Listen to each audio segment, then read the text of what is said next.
Hello everyone, आज हम पढ़ेंगे इतिहास। इसमें हम पढ़ना शुरू करेंगे सबसे पहले प्राचीन इतिहास।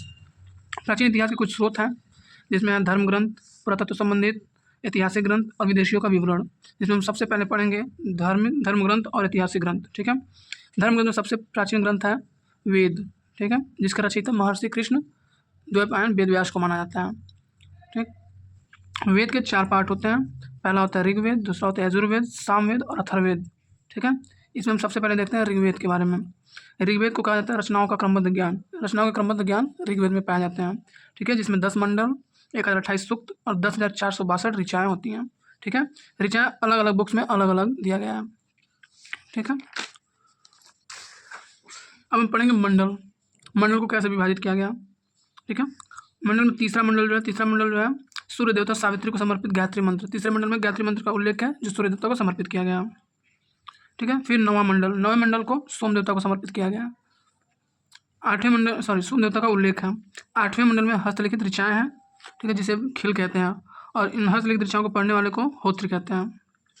ठीक है, 10वें मंडल में पुरुष सूक्त है, जिसे 4 वर्णों में विभाजित किया गया, ब्राह्मण, क्षत्रिय, वैश्य और शूद्र। ठीक है, अब यहाँ नोट देख लीजिए। ऋग्वेद में जो इंद्र हैं, इंद्र के लिए 250 व अग्नि के लिए 200 ऋचाएँ लिखी गई, यानी रचनाएँ की गई हैं। ठीक है, अब हम चलते हैं यजुर्वेद की तरफ। यजुर्वेद में मंत्रों तथा बलि के समय अनुपालन का संकलन है। ठीक है, इसके पाठ्यकर्ता को अद्रियु कहते हैं। यजुर्वेद में बलि और मंत्रों का उल्लेख है। ठीक है, यजुर्वेद में 3 पॉइंट है। यज्ञों की विधि और नियम का संकलन है, यजुर्वेद में इसी में उल्लेख है। यज्ञ की विधि और उनके नियम, फिर बलिदान की विधि का नियम इसी में है। एकमात्र एक ऐसा वेद है जो गद्य और पद दोनों में लिखा गया है, यजुर्वेद। इससे क्वेश्चन पूछते हैं, ऐसा क्वेश्चन आता है कि ऐसा कौन सा वेद है जिसमें गद्य और पद दोनों में लिखा गया है। फिर आते हैं हम सामवेद में। सामवेद का अर्थ है शाब्दिक अर्थ गान, जिसमें गाने का उल्लेख है, गीत का, संगीत का। ठीक है, इसके पाठ्यकर्ता को उदात्त कहते हैं। ठीक है, सामवेद में 1810 सूक्त हैं जो ऋग्वेद के लिए ही लिखे गए हैं। ठीक है, सामवेद को भारतीय संगीत का जनक कहा जाता है। अब आते हैं अथर्ववेद पे। यह है अंतिम वेद। ठीक है, जिसके रचयिता अथर्वा ऋषि हैं। इसमें 731 मंत्रों का उल्लेख है।